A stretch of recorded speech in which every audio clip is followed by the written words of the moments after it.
నమస్తే. ప్రస్తుతం మనతో పాటు డాక్టర్ విష్ణుప్రియ ఉన్నారు. ఈడ డెంటిస్ట్. నమస్తే మ్యామ్. నమస్తే. విష్ణుప్రియ గారు, ఇప్పుడు కాస్మెటిక్ డెంటిస్ట్రీ అంటే ఏంటండి? కాస్మెటిక్ డెంటిస్ట్రీ అంటే it is more of the aesthetic ఇది అనమాట. అంటే బాగా కనిపించాలి, చేయాలి. ఫర్ ఎగ్జాంపుల్ దాని కింద అన్నీ వచ్చేది మనకి టూత్ వైట్నింగ్ ఆర్ బ్లీచింగ్ కానీ, లేదంటే వినియర్స్ ఆర్ బాండింగ్ కానీ, ఏమంటారు ఇంప్లాంట్స్ కానీ యాంటీరియర్ రీజన్లో ఏమన్నా, ఈ అలైనర్స్ కూడా మనకి కాస్మెటిక్ డెంటిస్ట్రీలో వస్తుంది. సో ఏవైతే మన ఎస్థెటిక్స్ని ఇవి చేయడానికి ఉంటాయో అవన్నీ కూడా మనకి కాస్మెటిక్ డెంటిస్ట్రీ కిందికి వచ్చేస్తాయి అన్నమాట. ఓకే. అంటే ఇందులో మీరు చెప్పినట్టుగా అంటే ఎక్కువ ఏ పేషెంట్స్ ఉంటారు? అంటే జనరల్గా ఇప్పుడు ఇండస్ట్రీ వాళ్ళు ఉండొచ్చు అంటారా cosmetic dentistry? Yes, definitely. General పాపులేషన్లో చెప్తాను, ఇండస్ట్రీవి కూడా చెప్తాను. సో జనరల్ పాపులేషన్లో మనం ఎక్కువగానం చూసేది మన ఏమంటారు టూత్ వైట్నింగ్, బ్లీచింగ్ దానికి వస్తుంటారనమాట బాగా మనకి. సో మనకు ఒక 2 to 3 షేడ్స్ లైటర్ అనేది మనకి చూడొచ్చు టీత్ దీంట్లో అనమాట. యా, సో ఇట్ కెన్ ఏమంటారు it can be for teeth and other tooth whitening can also be for gums అనమాట. మనకి మిలనిన్ పిగ్మెంటేషన్ ఎక్కువ ఉంటే దాన్ని కూడా మనం బ్లీచ్ చేసి పింక్గా చేసుకోవచ్చు. లేజర్తో ఆర్ అదర్ మెథడ్స్తో కూడా చేయొచ్చు. యూజువల్లీ మనకి అది తక్కువ ఉంటుంది, టీత్ వైట్నింగ్ ఎక్కువ ఉంటుంది. దాంట్లో కూడా ఏంటంటే 3 types అని చెప్పచ్చు. ఒకటి ఇన్ ఆఫీస్, ఇంకొకటి అట్ హోమ్ చేపిస్తాం, ఇంకొకటి over the counter. Over the counter అంటే ఈ వైట్నింగ్ టూత్ పేస్ట్ కానీ, స్ట్రిప్స్ కానీ, ఏదో చార్కోల్ అని ఏవేవో వస్తాయి. We don't prefer it. అసలు అది మేము రాయము, ఎవరన్నా వాడితే కూడా వాడద్దు అనే చెప్తాము. అంటే యూజువల్లీ అవి ఏంటంటే చాలా అబ్రెసివ్గా ఉంటాయి. వైట్నింగ్ ఎలా చేస్తాయంటే అవి it's not in form of a chemical or anything. ఇప్పుడు పైన లేయర్ అంతా తీసేసి అట్లా వైటన్ చేస్తుంది. సో ఏమన్నా స్టెయిన్స్ లాంటివి ఏమన్నా ఉంటే maybe may not be, but otherwise ఆ పైన ఎనామిల్ అంతా బాగా అబ్రేడ్ చేసేసి సెన్సిటివిటీ వచ్చేస్తుంది అనమాట దానివల్ల.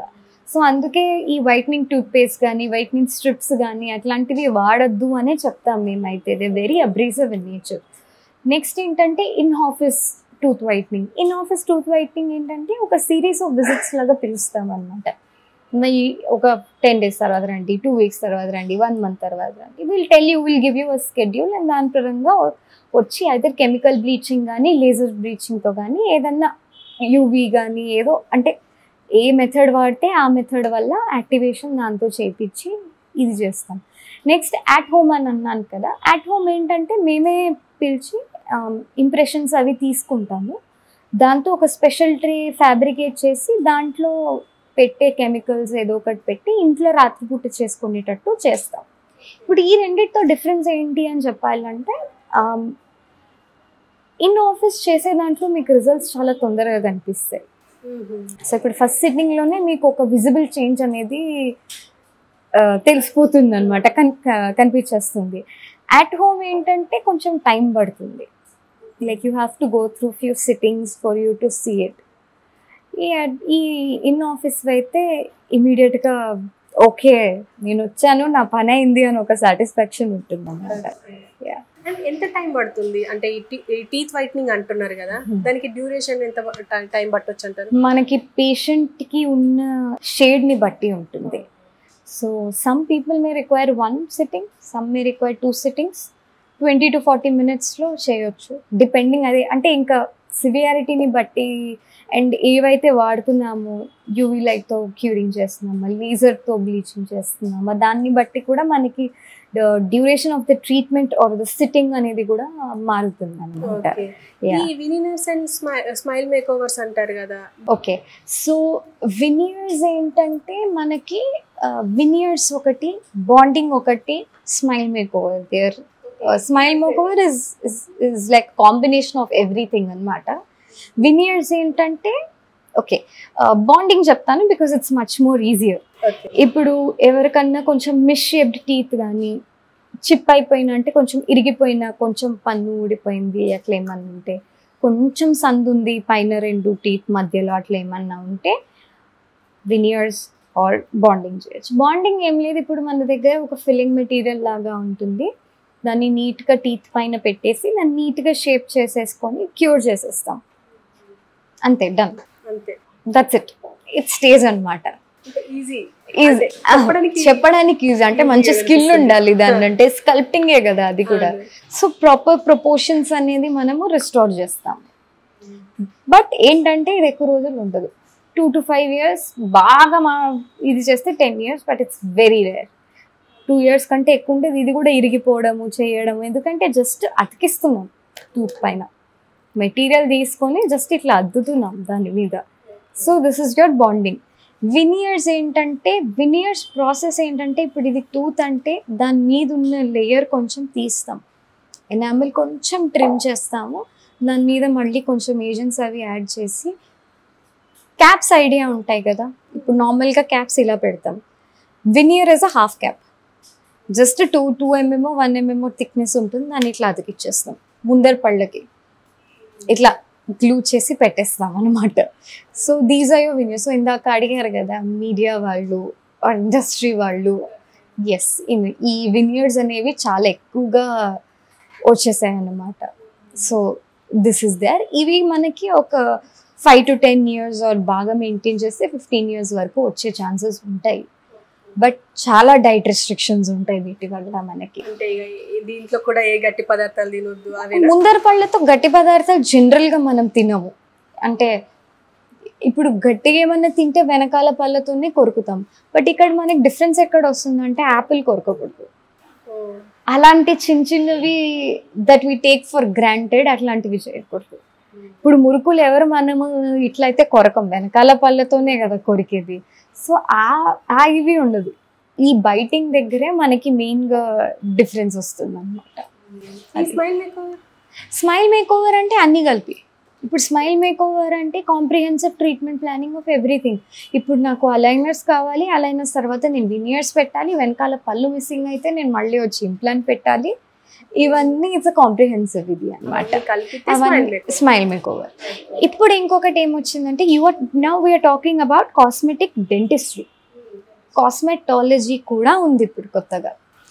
కాస్మెటాలజీలో కూడా మళ్ళీ మనకి ఏంటి, ఈ ఫిల్లర్స్ కానీ ఈ బోటాక్స్ ట్రీట్మెంట్స్ కానీ అవన్నీ కూడా చేస్తామన్నమాట. Like different things. Permanent makeup అనేది మధ్య ఎక్కువైంది కదా, సో లిప్స్ మీద లిప్ లైట్నింగ్ కానీ, డిఫరెంట్ టైప్ ఆఫ్ ఏమంటారు లిప్స్టిక్ లాగా ఒక టాటూయింగ్ లాగా చేసేస్తారు, ఐబ్రోస్ టాటూయింగ్ చేసేస్తారు.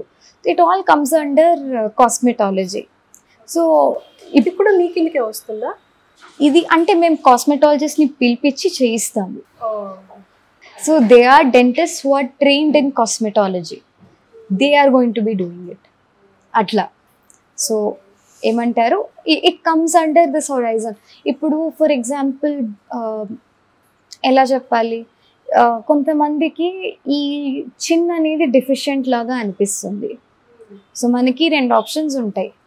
ఐదర్ లోపల ఒక ఏమంటారు ఇంప్లాంట్ లాగా పెట్టచ్చు. ఇంప్లాంట్ అంటే సిలికాన్ ఇంప్లాంట్స్ లాగా మనం వేరే దగ్గర పెట్టుకుంటారు కదా, లైక్ బ్రెస్ట్ ఆగ్మెంటేషన్కి కానీ అట్లా చిన్న ఇంప్లాంట్ పెట్టచ్చు. జస్ట్ కింద లోపల ఒక కట్ చేసేసి లోపల పెట్టేసి కుట్టేస్తారు. అది పెద్ద ప్రొసీజర్ కాదు. అంటే ఇది లేదు, ఇప్పుడు గడ్డం లేని వాళ్ళకి అంటున్నాను, అసలు చాలా చిన్నే లేదు, డెఫిషియెంట్ ఉంది అన్న వాళ్ళకి చెప్తున్నాను. ఇట్స్ ప్లాస్టిక్ సర్జరీ ప్రొసీజర్ లాగా దాని కిందికి వస్తుంది, కాస్మెటాలజీ కిందికి వస్తుంది. దాని బదులు ఫిల్లర్స్ ఇంజెక్ట్ చేయొచ్చు, రైట్? ఫిల్లర్స్ బయట నుంచి ఇంజెక్ట్ చేసినా కానీ మనకు ఆ ఫుల్నెస్ అనేది వస్తుంది. Depends on the severity, but ఎగ్జాంపుల్కి చెప్తున్నాను. ఫిల్లర్స్ ఏంటంటే చేయించుకుంటూ ఉండాలి, బట్ ఓకే ఫైన్, 6 monthsకి ఒకసారి వచ్చి చేయించుకోవడం కంపేర్ టు అ సర్జరీ అంటే many people are going to be willing to do it. So అదొకటి. షార్ట్ అప్పర్ లిప్ అనేది కొంతమందికి ఉంటుంది, అంటే ఈ లిప్ పైకి ఉంటుంది. సో వాళ్ళకి సర్జరీ చేసి కిందికి లిప్ రీపొజిషనింగ్ బదులు బోటాక్స్ 1 year తర్వాత మళ్ళీ వచ్చి ఎట్లయినా చాలా మంది బోటాక్స్ ఇంజెక్షన్స్ చేయించుకుంటున్నారు వేరే వాటికి, దీనికి కూడా వాడేయచ్చు కదా. సో అట్లా వాట్ ఎవర్ ఏమంటారు మన ఓరల్ దీనికి సంబంధించిన వాటిల్లో కూడా మన కాస్మెటాలజీ అనేది చాలా ఇన్ఫ్లుయెన్స్ ఉంటుంది, and it helps to enhance the smile much more. ఇప్పుడు చాలా థిన్ లిప్స్ ఉన్నాయి, స్మైల్ చేస్తే అసలు ఇన్విజిబుల్ అయిపోతున్నాయి. Your smile includes your teeth, your gums and your lips. So అప్పుడు కూడా మనకు కొంచెం లిప్ ఫిల్లర్స్ లాగా పెట్టి లిప్ ఫుల్నెస్ తెచ్చి స్మైల్ చేస్తే ఆర్ మాట్లాడేటప్పుడు కూడా ఎంత ఇన్సైజర్ ఎక్స్పోజ్ అవుతుంది, ఇవన్నీ కూడా మనకి దిస్ పార్ట్ ఆఫ్ కాస్మెటాలజీతో కూడా మనం ఇది చేయొచ్చు. So it's not just about the teeth, it's not just about the gums, it's about the face completely. Face మొత్తం అందుకే కదా వచ్చేది మన దగ్గర, అంటే మా దగ్గరకు వచ్చేదే దానికోసం, to look prettier, to look more beautiful. So ఒక మొత్తం ఓవరాల్ పేషెంట్ని చూసి ఓన్లీ పళ్ళని కాకుండా అన్నీ చేయడం కూడా ఉంటుంది అన్నమాట. అండ్ ఇప్పుడు మీరు ఈ కాస్మెటిక్ డెంటిస్ట్రీ అన్నారు, దీనికి సంబంధించి అంటే ఇప్పుడు ప్రతి ఒక్కదానికి సపరేట్ ట్రీట్మెంట్ ఉంటుంది అంటున్నారు కాబట్టి ఎంత టైం పట్టొచ్చు అంటారు, అంటే ఆ ట్రీట్మెంట్స్కి? హార్డ్లీ 1 సిట్టింగ్ లో అయిపోయాయి, 1 hour లోపల అయిపోయాయి చిన్నవి. అలైనర్స్ ఇంప్లాంట్స్ మాత్రం 2-3 సిట్టింగ్స్ ఇంప్లాంట్స్ కి, అలైనర్స్ డిపెండింగ్ ఆన్ ద ఇది. బట్ అదర్వైజ్ వినియర్స్ బాండింగ్ అయితే ఆ రోజే అయిపోతుంది, ఆ రోజు అయిపోతుంది. వినియర్స్ కొంచెం ల్యాబ్ కి పంపించి, ఇప్పుడు స్మైల్ మేక్ ఓవర్ మనం కొంచెం డిజైన్ చేసి సిస్టంలో అంతా ప్రాపర్ ప్రపోర్షన్స్ వచ్చాయా లేవో చూసి దాన్ని మళ్ళీ ల్యాబ్ నుంచి వచ్చి చేయడం కాబట్టి 2-3 సిట్టింగ్స్. ఫస్టే ఒకటి ట్రిమ్మింగ్ ఉంటుంది, ఇంప్రెషన్ ఉంటుంది, తర్వాత అంతా అతికించడమే కాబట్టి 20-25 అయిపోతుంది అంతే. అంటే మళ్ళీ తర్వాత ఇప్పుడు మీరు 15 years వరకు ఉంటుంది అంటున్నారు కాబట్టి మళ్ళీ మధ్యలో వస్తూ అంటే చెకప్స్ కి రావాల్సి ఉంటుంది. Generally we tell everyone to come for a checkup every 6 months. అది వినియర్స్ ఉన్నా, అలైనర్స్ ఉన్నా, ఏది లేకున్నా ఎవ్రీ 6 months ఒక జనరల్ డెంటల్ చెకప్ అనేది జరగాల్సిందే ప్రతి ఒక్కళ్ళకి. సో ఇది కూడా యాజ్ ఇట్ ఈస్ వస్తూ పోతుంటే జస్ట్ క్లీనింగ్ అవసరం ఉంటే చేస్తాము, అన్నీ బాగున్నాయో లేవో చూస్తాము, పంపించేస్తాము అంతే, దట్స్ ఇట్.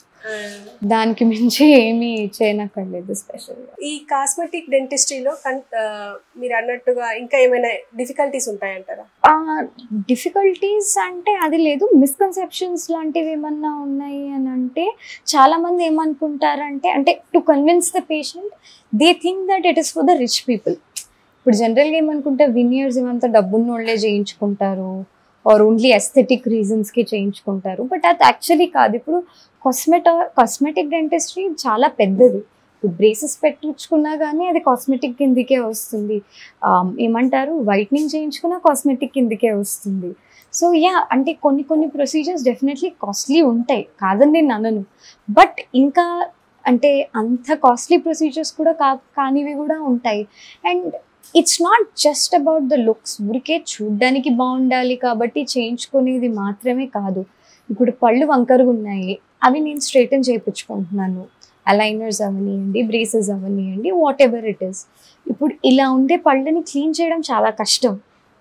సో దీనివల్ల తర్వాత చిగుర్లకి కానీ లోపల బోన్కి కానీ ప్రాబ్లమ్స్ చాలా ఎక్కువ వస్తాయి. అదే ఇట్లా నేను స్ట్రైటన్ చేయించేసుకుంటే దీనివల్ల నాకు చాలా తక్కువ ఉంటుంది problem. So it's not just about the appearance, health కూడా మనం బాగానే ఏమంటారు చూస్తామన్నమాట. అండ్ ఇంకొకటి ఏంటంటే మెంటల్ హెల్త్. మనము ఎప్పుడైతే వైట్నింగ్ కానీ వినియర్స్ కానీ ఇట్లాంటివన్నీ చేస్తామో డెఫినెట్లీ మెంటల్ హెల్త్ కూడా బాగా ఇంప్రూవ్ అవుతుంది. అదొక ఏమంటారు నోరు ఇట్లా కప్పి మాట్లాడడము, కాన్ఫిడెన్స్. ఎస్. సో అది ఏమంటారు స్మైల్ చేయకుండా దాన్ని సప్రెస్ చేయడము అలాంటివి ఏమి ఉండవు. So you just feeling happy, you feeling much more confident. దాంతో కూడా మనకు చాలా డిఫరెన్స్ వచ్చేస్తుంది డే టు డే లైఫ్తో. సో ఆ డిఫరెన్స్ కూడా బాగుంటుంది. Okay madam, thank you.